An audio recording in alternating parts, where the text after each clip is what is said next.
It's my distinct pleasure to invite you all in the first parallel session of the day, themed Language Policies, Politics in Bangladesh. This is the month of February, and 21st February was the International Mother Language Day. And what a time to discuss language policy and politics. And in this particular session, we have three different presentations, an exciting presentation, I must say. The first topic is the politics of language in the formation of Bengali and Bangladeshi identity by Ms. Alia Halim from the New Tia University. May I request the presenter just to raise hand to confirm your presence? All right, thank you so much. Thank you so much. And the second presentation is on attitudes of university students and teachers toward blended learning, a Bangladeshi perspective.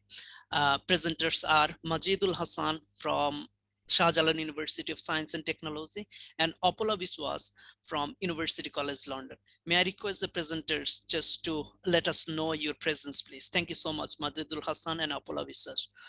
And the third presentation, and that is in fact the last presentation, on the title is Bangladeshi Shikha Babosta o Jatiya Oikko by Saiful Islam Sajid from Southern University of Bangladesh. May I request Saiful Islam Sajid to raise hand? Yes, the hand is raised. Thank you so much. So we have all three presenters available in this particular session. And as you know, the duration of the each presentation is 10 minutes, and you will be given warning with the progress of time, like how much time left. And at 8 minutes, I'll be giving a warning, and at the final 10 minutes, I'll be giving you the final warning. And when we are done all the presentation, we have a dedicated question and answer session. And I'd like to request the audiences to take necessary notes, comments, or questions if you have any, and ask our presenters at the end of the presentation. So I'm sure, like myself, we look forward to get enlightened from these presentations. And at this stage, I'd like to invite Ms. Alia Halim from New Tia University, and she's going to talk on the politics of language in the formation of Bengali and Bangladeshi identity. Ms. Alia Halim, please. Thank you, sir. Good morning, everyone. Before I begin, I would like to thank the Department of English and Humanities, University of Liberal Arts, Bangladesh, to give me this opportunity to present my paper in the Multicultural Conclave 2022. Now, as the nation of Bangladesh is being reread, rethought, and rewritten, especially around the 50th anniversary of its independence in 2021, and to observe the 70th anniversary of 21st February 1952, I take this opportunity to take you all on a brief journey through the lens of history to show how it all began. The history of Bangladesh has been one of extremes of turmoil, peace, and prosperity. It has thrived in the glow of cultural splendor and suffered under the ravages of war. Stretching from the lower reaches of the Ganges on the Bay of Bengal and north almost to the foothills of the Himalaya, the Bengal region of the subcontinent is the gateway to Myanmar and Southeast Asia, making control over it vital to successive Indian empires. Its strategic position has ensured a place in the political, cultural, and religious conflicts and developments of the subcontinent through the millennia. Now I am sharing my PPT. Just let me know whether it's visible.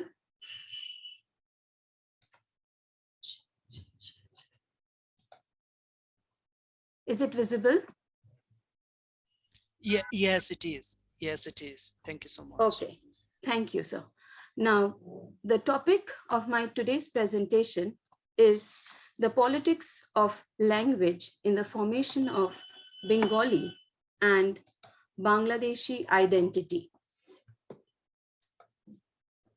Here, in my next slide, I hope my next slide is visible also.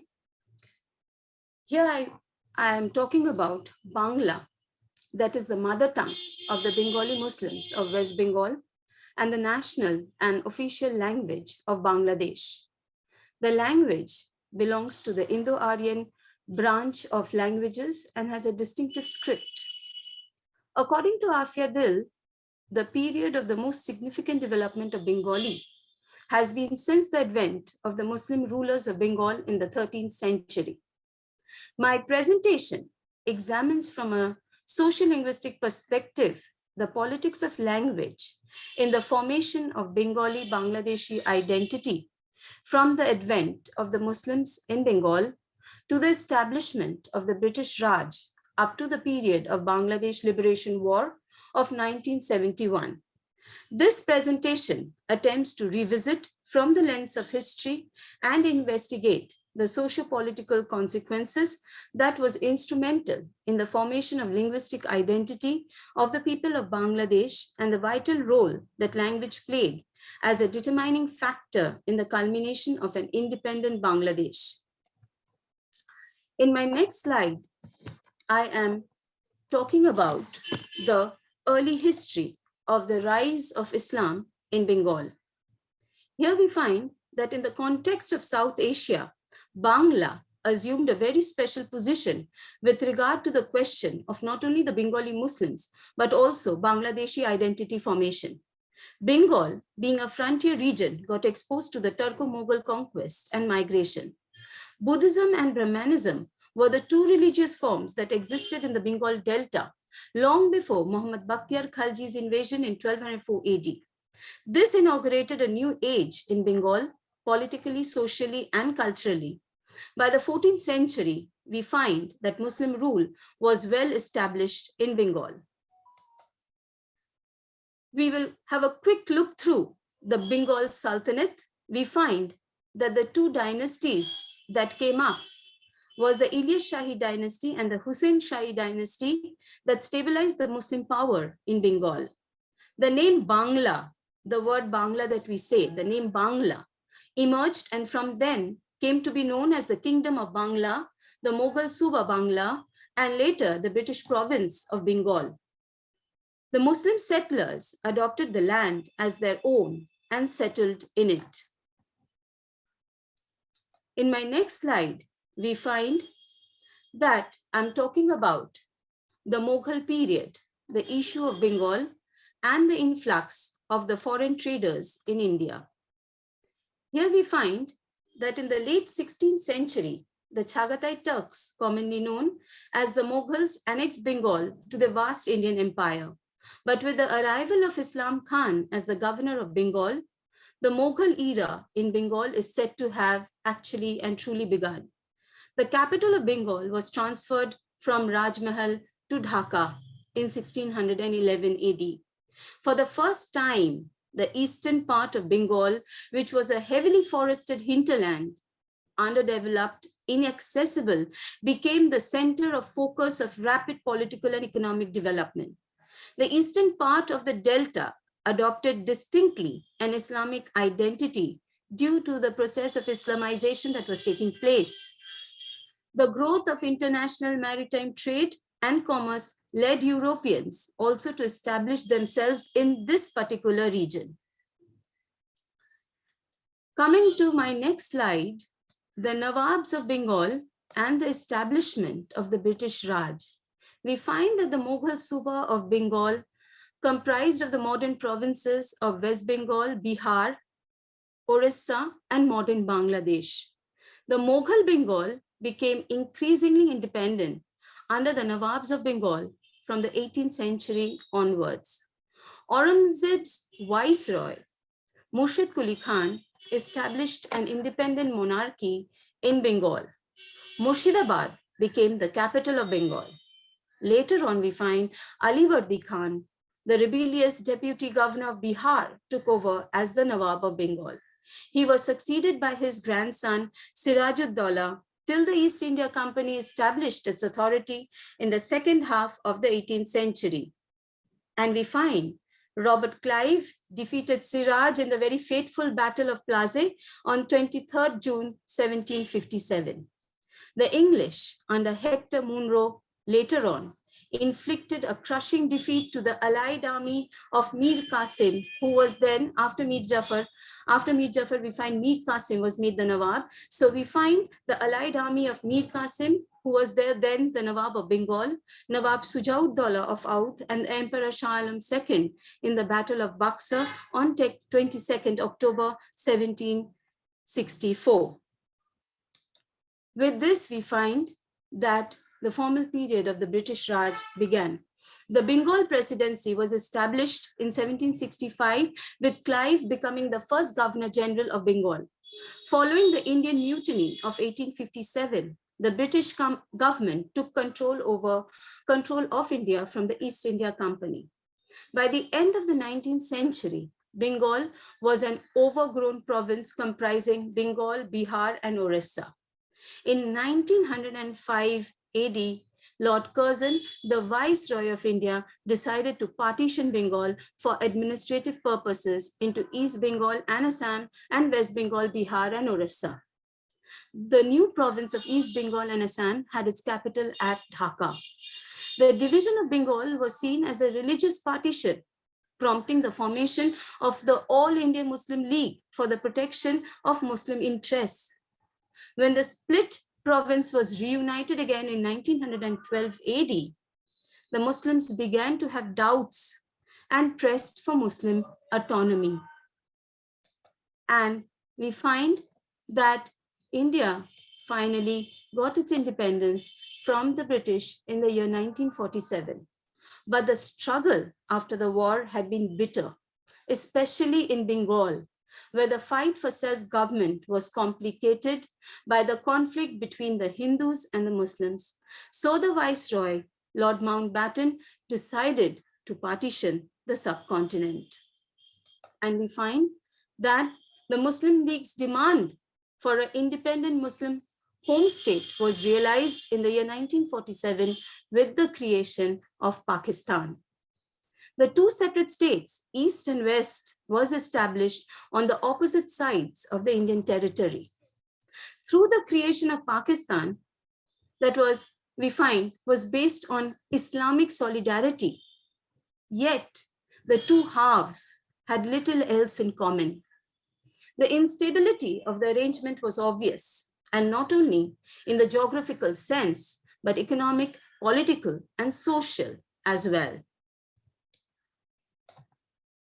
Coming to the language controversy that arose after the partition of India and the development and the growth and the establishment of East and West Pakistan.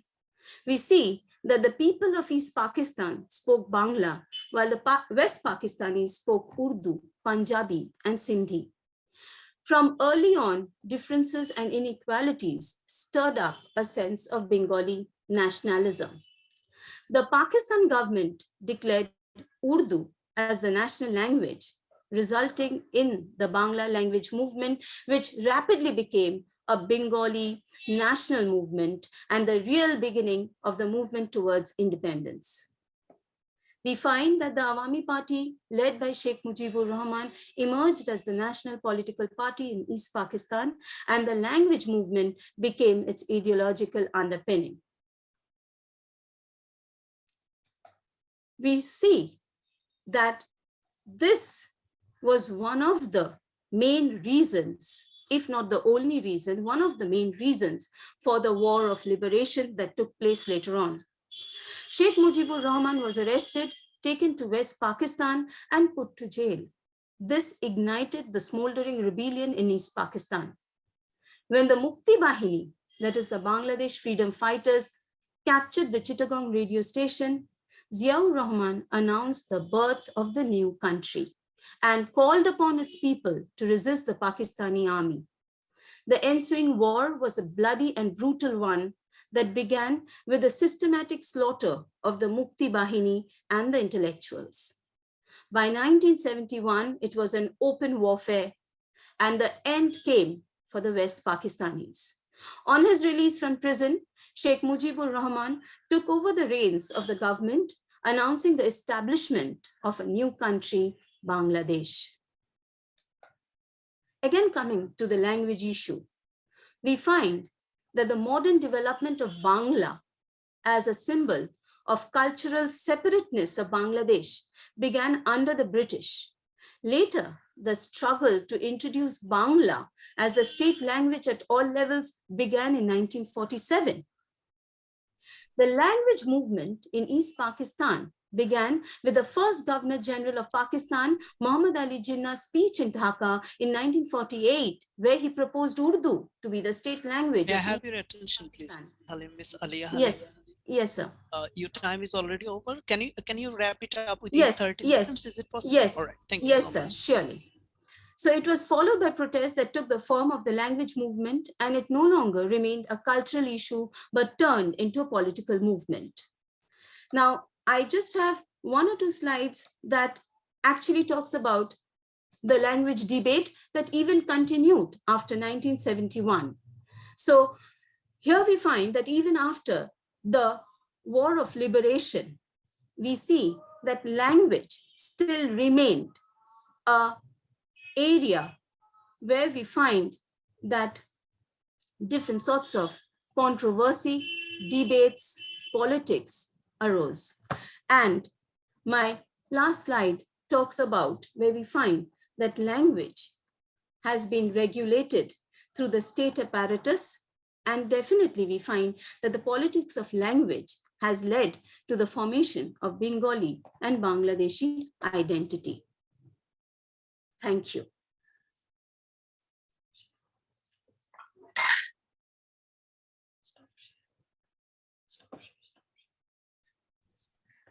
All right. So thank you so much for your presentation. Our next presentation is on attitudes of English, attitudes of university students and teachers towards blended learning, a Bangladeshi perspective. Presenters are Majidul Hassan and Opula Vishwash. May I request them to start their presentation, please? Thank you. Thank you so much, Ghulam Kader Zilani sir. I'm going to share the slide, and our presentation will be, the first part of our presentation will be conducted by my co-presenter, and I'll continue after that.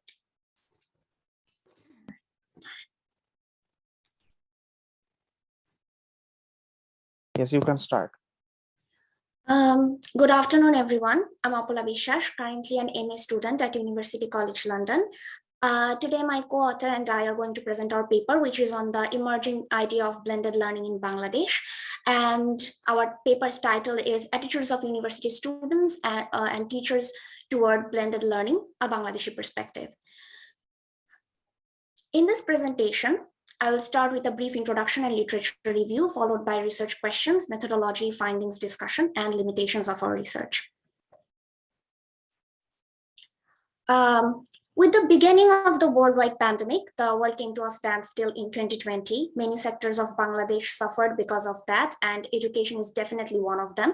So from the beginning of the COVID-19 pandemic, Ministry of Education, Bangladesh, took steps and implemented online classrooms and online education in almost all educational institutions. Currently, Ministry of Education and University Grants Commission of Bangladesh both are planning to create a policy of blended learning in Bangladeshi classrooms. And Professor Dr. Kaji Shohidullah, chairman of UGC, also stressed this point by saying, since we have to live with COVID-19, blended learning is what we will need in the coming days.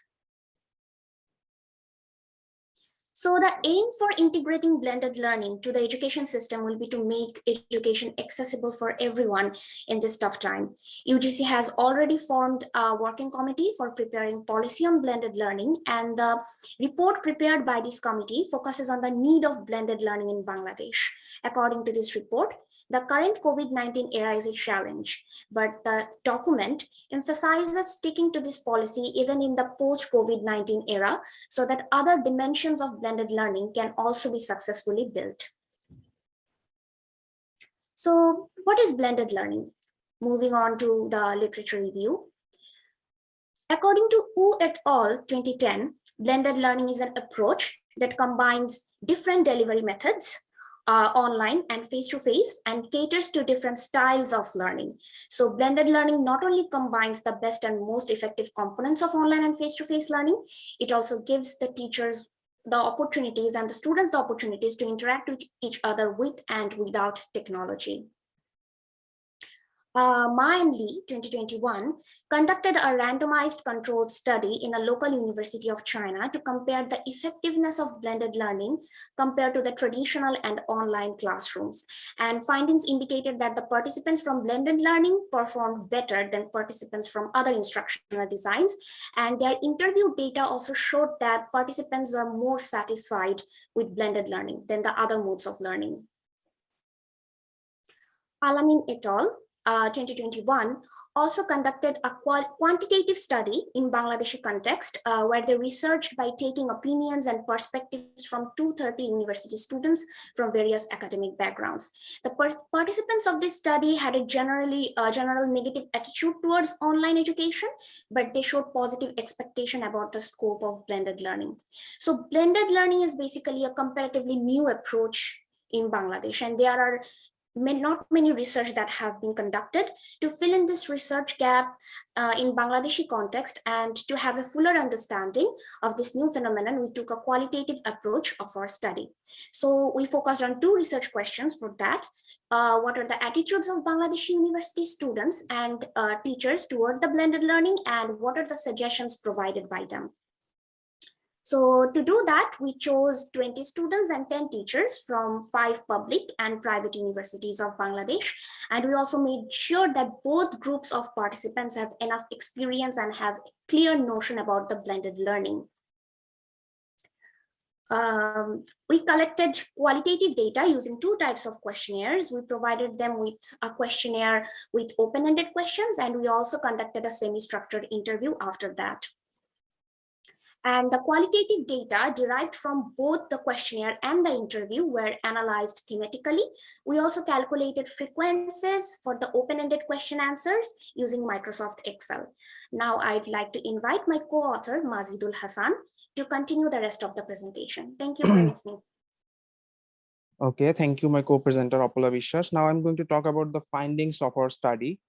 So the open-ended part of our questionnaire firstly asked the students about how do you feel about the blended learning approach in the context of the pandemic, where 74% of them were positive, 13% were negative, and 13% had mixed feelings. Then we asked them what are the benefits of blended learning according to them, and according to them, accessibility and flexibility was the most important benefit of blended learning. Then they also said that it saves their time, it has technological benefits, and it is helpful in emergency times like pandemic. It helps different kinds of learners, and it's less hectic. When the same question was asked to the teachers, they said that accessibility and flexibility are the most significant benefits of blended learning, which is similar to the response of the students. And they also said that students can be benefited by both online and offline learning. It makes the sharing of resources very easy, and it solves the problems of large classroom. Technological skills are developed, and it can help to build rapport with students very easily. Then we asked the students, according to them, what are the challenges in blended learning? And they said that device and network issues are the most crucial challenges in blended learning. They also think that it might become complicated for them to switch from online to offline or vice versa. And they also think that less interactive nature of online classes, students being less attentive in online classes, and online exam issues such as plagiarism are some of the most important challenges in blended learning. Similarly, when the teachers were asked about the challenges, they said that device, internet, and electricity issues are the most significant challenges in blended learning. They also said that it requires more effort from the teacher's side in blended learning, and it requires teaching expertise, as well as they are also concerned about the lack of interaction in online classes, less attention from students, and they also said that it requires technological knowledge. Then when we asked the students that whether they think blended learning should be continued when the pandemic is over, 60% of them said that they do not think blended learning should be continued after the pandemic, whereas 30% of them were positive about it. And when the same question was asked to the teachers, 70% of them were positive and 10% of them said that it should not be continued when the pandemic is over. Then we asked them to give some suggestions for the improvement of blended learning in Bangladesh universities, and students said that making online classes more interactive, motivating students, training for students and teachers, ensuring devices and network, and improvement of the quality of online classes are some of the most important suggestions that could be used for the improvement of blended learning. They are also concerned about the proper blending of online and offline classroom activities and improving online assessment procedure. And teachers said that training is the most important part, where students and teachers both should be given training, and ensuring technological facilities, proper blending of online and offline activities, further research, financial support, motivating students, public-private collaboration, increasing national budget for education. These are some of the most important things that should be done to improve blended learning in Bangladesh universities. Now, when we asked the teachers that how equipped are you in using blended learning approach in your teaching, according to them, 40% of them said they are adequately equipped, 20% of them said that they are moderately equipped, 30% of them said they are not so adequately equipped, and 10% of them said that they are inadequately equipped in using blended learning approach. Then we had some interview questions, and where they were asked about their real life experience about blended learning, and if they haven't had any experience of blended learning, whether they see any scope in their current courses regarding blended learning. So I'm going to skip this part and go to the discussion part. And in discussion part, firstly, I'm going to say that this study finds that students have a positive attitude toward blended learning in the context of the pandemic. They consider blended learning as an accessible and flexible mode of learning, which can save their time and develop their technological skills. They consider that the combination of two modes of learning might become complicated to them. Moreover, they're also concerned about the device and network problems. They also believe that the less interactive nature of online classes, less attention from students, and plagiarism in the online assessment are some of the challenges in blended learning. The study finds that students would prefer face-to-face learning more when the pandemic is over. If blended learning is continued, they are in favor of more face-to-face activities than online activities. However, many of them thought that blended learning is an effective approach and should be continued in future. Now, according to them, Bangladeshi universities can improve blended learning by ensuring proper technological facilities for the students, training for both the teachers and students, improved quality of online classes, proper blending of offline and online parts of the course, and proper online assessment procedures. Now, Bangladeshi university teachers have a positive attitude towards blended learning, as there are several benefits to it. According to them, this approach requires more effort and expertise from the teacher's side. Other challenges include adapting to the new approach, lack of technological facilities and knowledge, not having proper online assessment procedures, online classes being less interactive, lack of attention from students, misuse of the approach, and so on.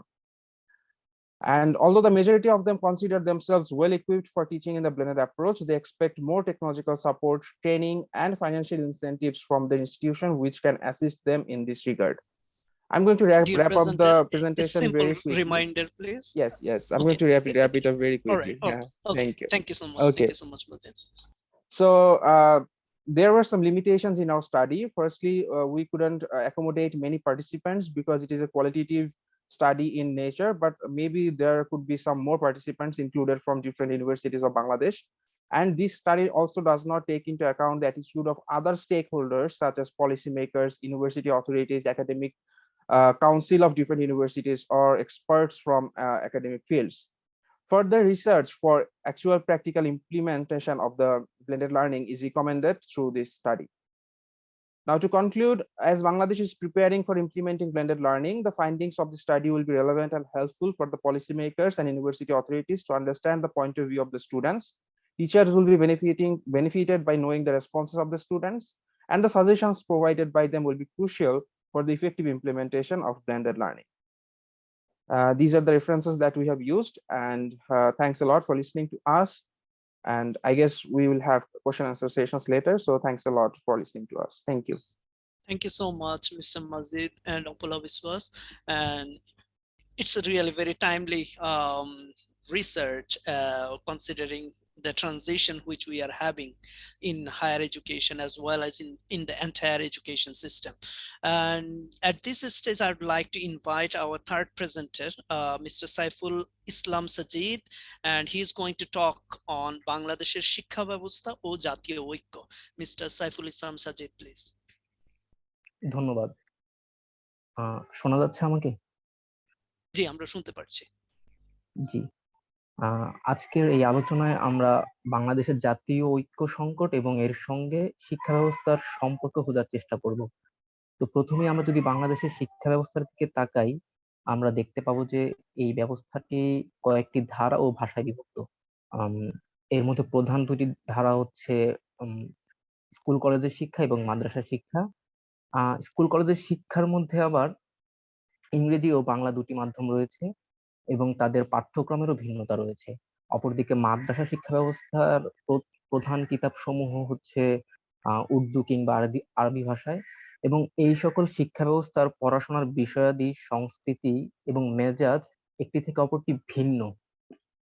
ফলত দেখা যাচ্ছে আমাদের এই Bangla school কলেজের যে বাংলা মাধ্যমের শিক্ষা ব্যবস্থা, সেইখানে হয়তো এই ভূখণ্ডের ইতিহাস, ঐতিহ্য এবং সংস্কৃতি বিষয়ক পড়াশোনা পড়ানো হচ্ছে, এবং যেই সব শিক্ষা ব্যবস্থায় ধর্মীয় কেন্দ্রিক পড়াশোনা, সেইখানে সেই ধর্মের উৎপত্তিগত অঞ্চলের সংস্কৃতি, ঐতিহ্য এইসব প্রাধান্য পাচ্ছে। এবং একইভাবে অন্যান্য যেমন ইংরেজি মাধ্যমে সেই যেই কারিকুলামের অন্তর্ভুক্ত সেই মাধ্যম, সেই কারিকুলামের অঞ্চলের সংস্কৃতি কিংবা ঐতিহ্য সেই ধারার শিক্ষা ব্যবস্থায় প্রাধান্য পাচ্ছে।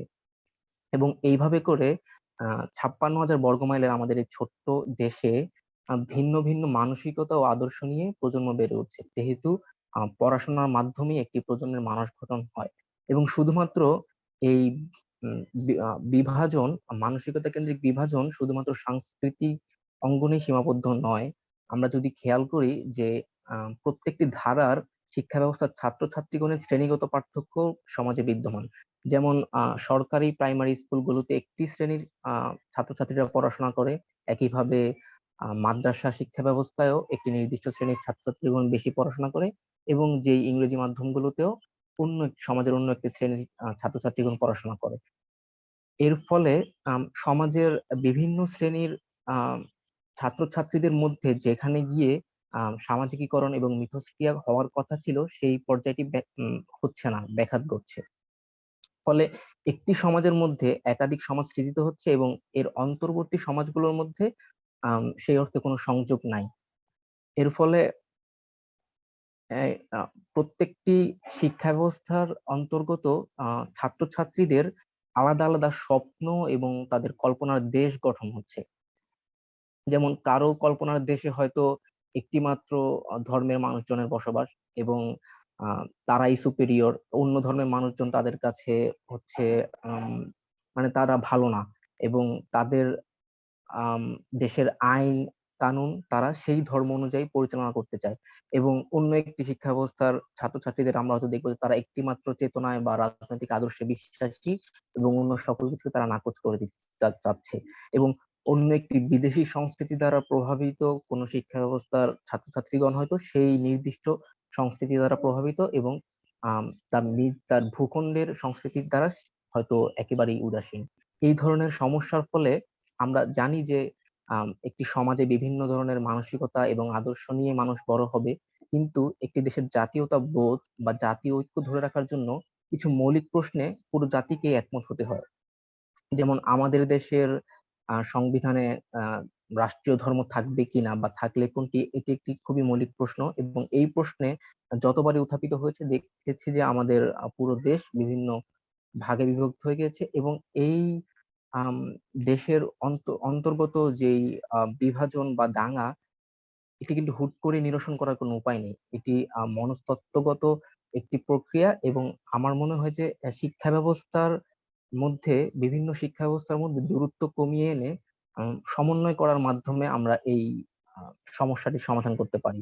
এবং এই দেশের জাতীয় ঐক্য ঐক্যকে আরো সংঘবদ্ধ করে এর যে বিশাল একটি সম্ভাবনা রয়েছে সেই সম্ভাবনাকে কাজে লাগানোর জন্য কিরকম শিক্ষা ব্যবস্থা হওয়া উচিত সেটি অবশ্যই হুট করে বলে দেওয়া যায় না, এবং দীর্ঘ গবেষণার মাধ্যমে আমাদের শিক্ষাবিদগণ, প্রশাসন এবং সাধারণ জনগণের অংশগ্রহণের মাধ্যমে এটি ঠিক করা যাবে। কিন্তু আমরা সমস্যাটিকেই, মানে সমস্যা সমাধানের জন্য যে প্রথম ধাপ, সমস্যাটিকে আমরা নিরূপণ করতে পারি যে শিক্ষা ব্যবস্থাগুলোর মধ্যে যে বিশাল ফারাক রয়ে গিয়েছে, সেই মৌলিক বিষয় সমূহে আমরা সেই ফারাকটি ঘুচিয়ে এনে একটি সামঞ্জস্যপূর্ণ শিক্ষা ব্যবস্থা পুরো দেশে গঠন করার মাধ্যমে আমাদের জাতীয় ঐক্যকে এবং আমাদের জাতীয় ভবিষ্যৎকে আরো সুরক্ষিত করতে পারি।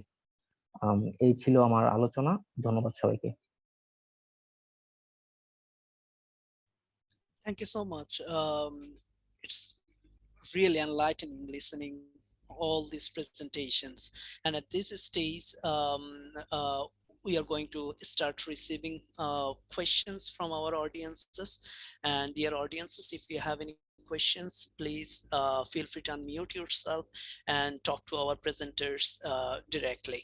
Or if you want to share any comment in the chat box, feel free to do that, please. Thank you so much.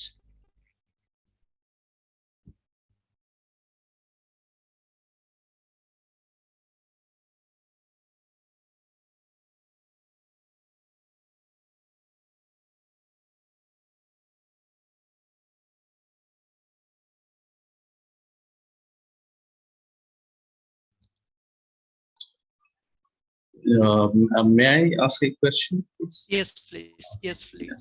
Yes, please. Thank you for the wonderful session. So I have just a query to Majidul Hassan and Apula Biswas. It's a wonderful paper. I think it's time befitting, as the moderator has already mentioned. So just a simple queries. I mean, you have said that I've chosen 5 public universities and 5 private universities, right?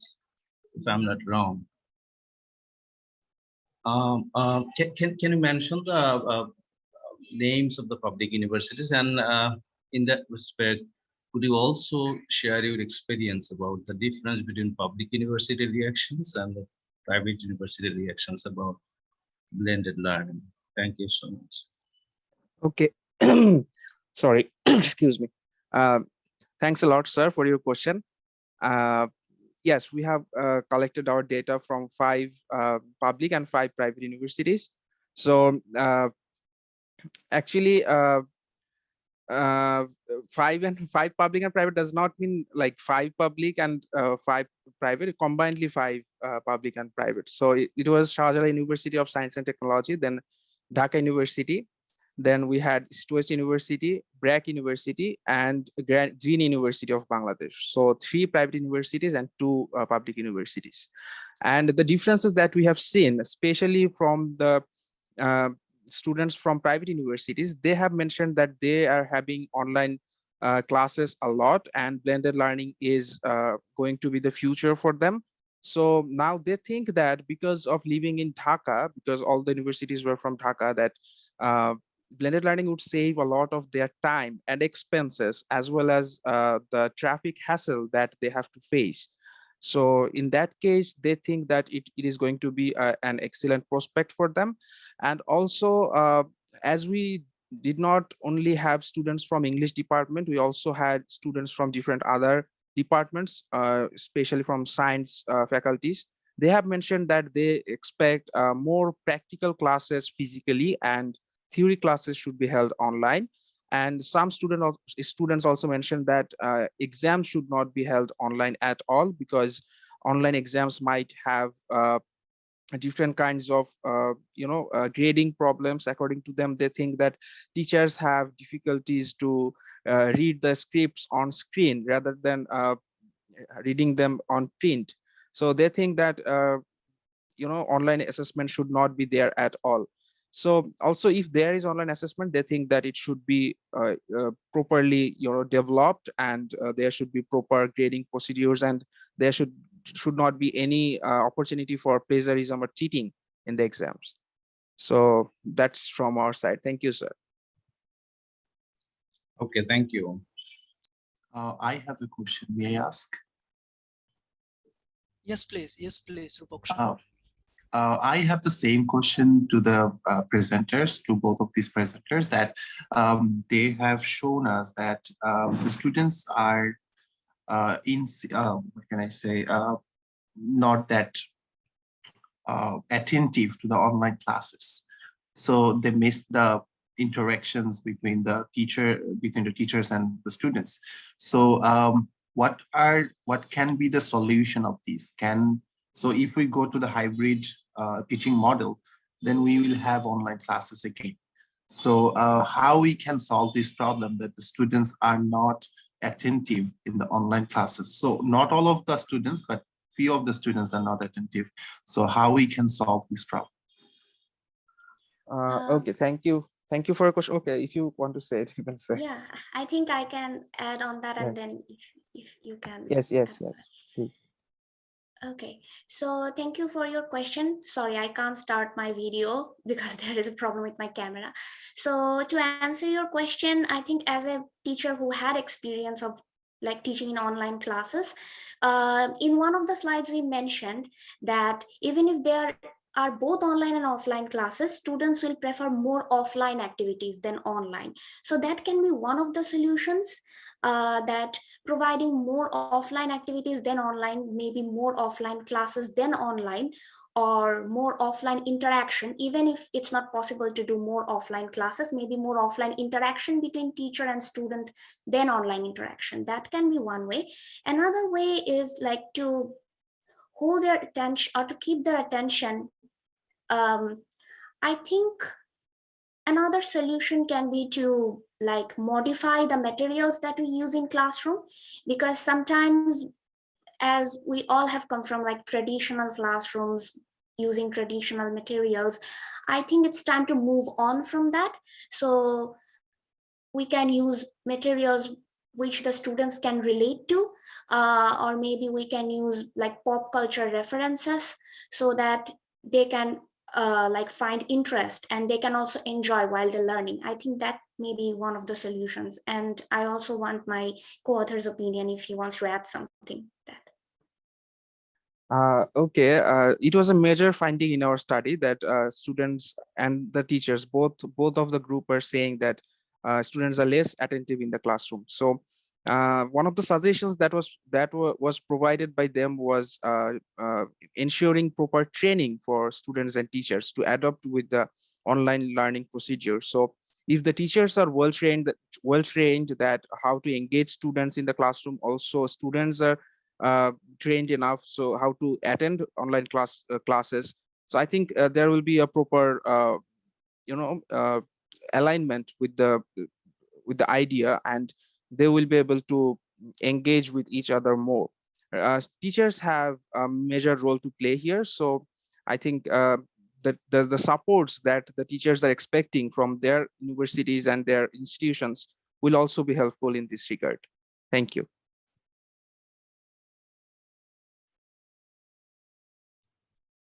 Thank you so much. Any more question, please? Any more question? All right, I have a question to our first presenter, Miss Alia Halim, and she talked about the politics of language in the formation of Bengali and Bangladeshi identity. If we think about the current education practice or the current purpose of education, what's your comment whether Bengali identity or Bangladeshi identity is compromised or not in this current state of education?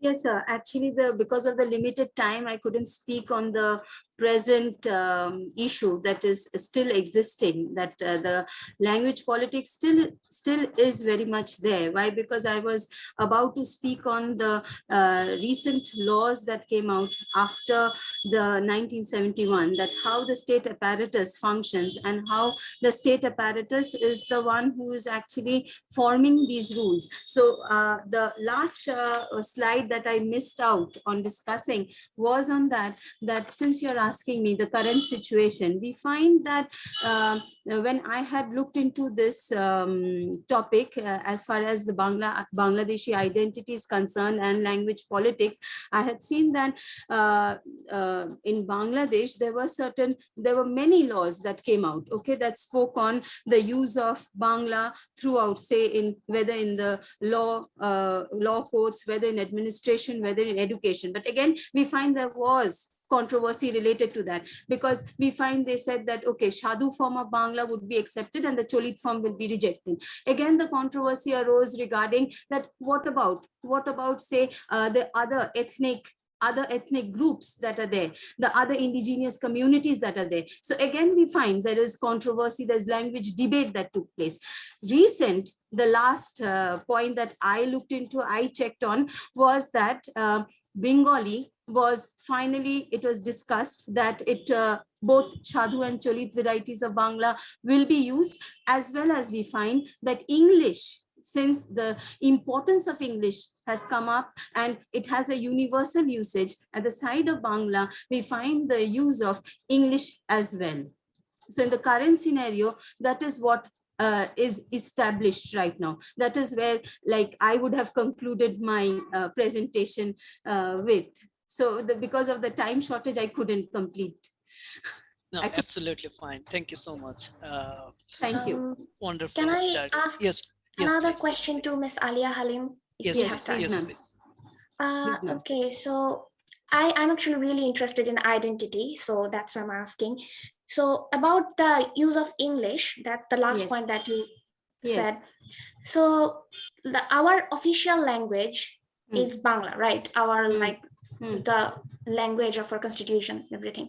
So, but in many countries, we have seen that there are two languages as official languages, English and another one. So some people, like, there is a resistance towards English to making it our official language because of the 21st February, the language movement. And if we do that, like, some people think that our identity will be threatened. So there is that resistance. So what do you think about that? Like, will it be threatened? Or very much. The question that you just said, you asked me, like, you have already given the answer out, like because we find, because that is what I'm saying, because language politics did not just come to an end with the liberation war in 1971. It was the main reason of Bangladesh gaining its independence from West Pakistan. But we find that didn't end over there. It still continues. And you just me the answer out that yes, now the question is that since they have made English, that they are also saying that yes, you can use English because of its universal usage and importance, then many people are also threatened that way. Yes, definitely. Okay, thank you. Thank you, and a wonderful presentation, I must say, and a wonderful topic, very relevant in today's time. And as teachers, like, we face the same problem, how to actually gain attention of students in class, because we very well know that they are online, but they have gone to sleep, or they are listening to music or doing something else. And the whole blame comes teacher, that the teacher is not able to teach. But we are also we also face a lot of handicaps. So the survey should also include the teacher's opinion, that what are the difficulties we are facing, what are the challenges we are facing, and how do we overcome that. So exactly. So I think it's a wonderful topic. Thank you. Very enlightening session. Thank you so much for your feedback, ma'am. Thank you. And I should thank once again the university to, giving me this opportunity to be there and participating in this conclave. And it has been really an enriching session, really, truly an enriching session. Thank you so much. Thank you so much too. All right. Any more question, please? Anyone would like to ask any question? All right. In that case, I just want to ask a question to Mr. Saiful Islam Sajid. Saiful Islam Sajid যে বিষয়টা নিয়ে কথা বলেছেন, বাংলাদেশের শিক্ষা ব্যবস্থা এবং জাতীয় ঐক্য। আমাদের যে বিভিন্ন ধরনের শিক্ষার মাধ্যম আছে, কোনোটাতে আমরা ইংরেজি প্রায়োরিটি দিচ্ছি, কোনোটায় বাংলা, এবং মাদ্রাসা এডুকেশনের কথা বলেছিলেন আপনি। এবং একটা চমৎকার কিছু ওয়ার্ড চয়েস ছিল আপনার বক্তব্য, সেটা হচ্ছে যে এই যে ভিন্ন ভিন্ন শিক্ষার মাধ্যমে আমাদের যে লার্নার আছে তাদের আলাদা আলাদা স্বপ্ন এবং কল্পনার রাষ্ট্র তৈরি হচ্ছে। এবং এই যে একটা গ্যাপ তৈরি হলো, এই গ্যাপটা মিনিমাইজ করার জন্য একটা সংঘবদ্ধ জাতীয় ঐক্যের প্রয়োজন। এবং জাতীয় ঐক্যটা আসলে গঠন করার ফলে, মানে অ্যাজ এ রিসার্চার আপনার কি মনে হয়, আমরা যদি আমাদের জাতীয় ঐক্যটা হয় এবং এডুকেশনের জন্য, বিশেষ করে মাধ্যম শিক্ষার যে মাধ্যম আছে, মাধ্যমের জন্য আমাদের যদি একটা জাতীয় ঐক্যের প্রয়োজন হয়, কোন কোন বিষয়গুলোতে আমাদেরকে একটু নজর দিতে হবে যাতে আমরা স্মুথলি এই কাজটুকু করতে পারি এবং আমাদের লার্নারদের জন্য এই ট্রানজিশনটা হয়তো একটু স্মুথ হয় আর জি, ধন্যবাদ। আমার মনে হয় যে আমাদের যে চেতনাগত বৈশিষ্ট্য রয়েছে এবং আমরা ঠিক কোন চেতনা নিয়ে আমাদের জীবন যাপন করব এবং আমাদের রাষ্ট্র পরিচালনার ক্ষেত্রে, যেমন বর্তমানে বাংলাদেশে আমরা দেখি যে আমাদের মুক্তিযুদ্ধের চেতনাকে সামনে রাখি। তো এইরকম ভাবে হয়তো অন্য একটি শিক্ষা ব্যবস্থায়, যেটা কিনা ধর্মকেন্দ্রিক শিক্ষা ব্যবস্থা বা যে শিক্ষা ব্যবস্থা অন্য কোনো কারিকুলাম দ্বারা পরিচালিত হয়, সেই শিক্ষা ব্যবস্থায় হয়তো এই চেতনাকে বা আদর্শকে সবার সামনে রাখা হয় না, হয়তো অন্য কোনো আদর্শকে সামনে রাখা হয়। তো এই ধরনের ইতিহাস চর্চা এবং সাংস্কৃতিক আহ যেই চর্চা আছে এগুলো এবং চেতনাগত বিশ্বাসকে আমরা যদি সংঘবদ্ধ করতে পারি বা এর একটা সমন্বয় ঘটাতে পারি, তাহলে আমার মনে হয় যে এই সংকটটা খুব অনেকটা কমে আসবে। ধন্যবাদ। Thank you so much. Thank you so much. And it's really very enlightening discussion, and the presentation, all three presentations were very eye-opening. And I have a question for our second presenters, and Mr. Majid and Apola Viswas. And in your finding, you were talking about the uh, the device and the network issues which can create a digital divide for our learners and as well as the teachers, and probably these challenges may be minimized with infrastructural development. But one particular recommendation which struck my mind, that is related to the assessment procedure, and you said reformation in the assessment procedure. All right, I'd like to know whether your literature or the findings which you got, do you have any ideas related to the literacies required to successfully implement assessment virtually, or more importantly in the blended teaching learning approach? Okay, thank you, sir, for the question. Yes, we have found some suggestions from the part of the students and teachers that they have mentioned that we need to reform our assessment procedure in case of online teaching. So maybe some softwares would be needed to restrict the students to use other apps or websites while they are taking the online exams, as well as some people also mentioned that they need to go for more formative assessment, as like assignment and other kind of creative portions, so that it's not like they can copy from different kinds of sources. Maybe it could be an open book exam, so there should be critical questions, so they can they have to write from their own rather than copying from other places.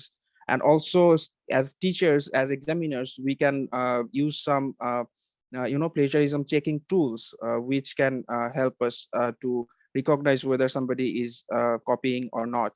So I think following this, or maybe there is a whole reformation, like how to actually conduct the online assessment. There should be a national level research on that, so that everyone is benefited from them, because now different universities are doing it in a different way. So if there is a consensus or a proper unity among the procedures, so I think that will work better in this context. So thank you, sir. Thank you so much, Majid. So that brings almost at the end of our session. Thank you so much for your wonderful discussion, wonderful participation. Thank you so much. Best of luck, everyone.